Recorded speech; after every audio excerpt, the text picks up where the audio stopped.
Bonjour de Naples Fantastique. Aujourd'hui, je vous emmène dans les parfums de Naples et de la côte sorrentine. Effectivement, je vais vous raconter la légende liée à la pastiera napoletana, le pourquoi de son aspect, puis je vous donnerai aussi les ingrédients à acheter pour préparer votre pastiera vous-même. Je vous expliquerai comment procéder dans ma prochaine vidéo, avec les explications en langue française.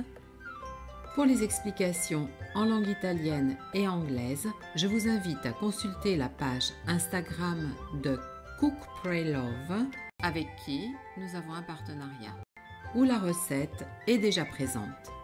Juste après le jingle, nous commençons.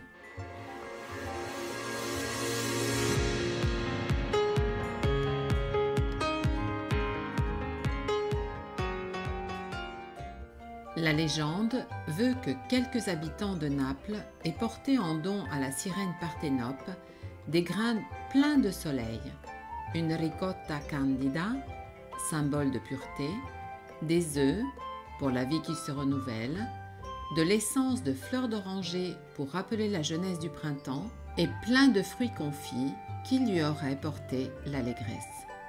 La sirène aurait offert toutes ces douceurs aux dieux des abysses, qui les transformèrent en un gâteau qui rappelait son chant. Ceci, évidemment, n'est qu'une légende. Par contre, l'histoire raconte que la reine Marie-Thérèse d'Autriche finalement sourit en mangeant une tranche de pastiera.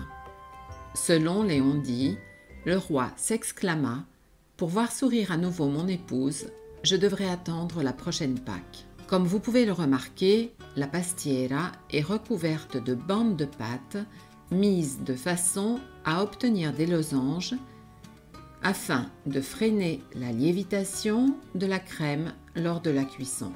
Ces bandes sont au nombre de 7, 3 plus 4, et beaucoup de personnes disent qu'elles rappellent les cardo, qui sont au nombre de 4, et les décumanums du centre-ville de Naples. Je vous rappelle que les villes romaines étaient divisées en 4 parties par le cardo, l'axe nord-sud, et le décumanum, axe est-ouest. À Naples, les décumanums sont au nombre de 3, supérieur, majeur, inférieur. Le décumanum supérieur est le moins connu. Il correspond à Via dell'Anticaglia. Le décumanum majeur correspond à Via dei Tribunali, qui est plus large, et correspondait, dans l'Antiquité, au centre de la vie commerciale. Pour terminer, le décumanum inférieur, connu sous le nom de Spaccanapoli, qui coupe Naples en deux dans la direction nord-sud.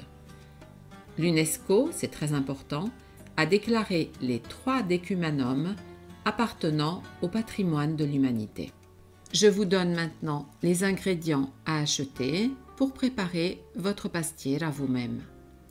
450 g de farine, 2 œufs entiers plus un jaune, 200 g de sucre, 150 g de beurre.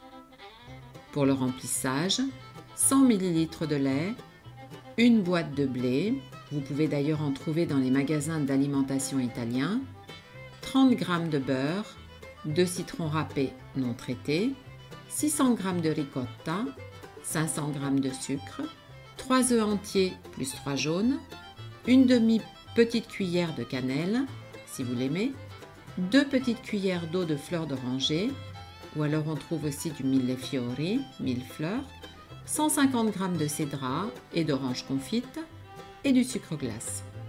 Voilà, je vous donne rendez-vous à la prochaine vidéo ou alors sur la chaîne Instagram de Cook Pray Love, mais dans les langues italiennes et anglaises, afin de procéder avec nous pour faire cette recette de ce gâteau pascal absolument délicieux et chargé en parfums et en couleurs.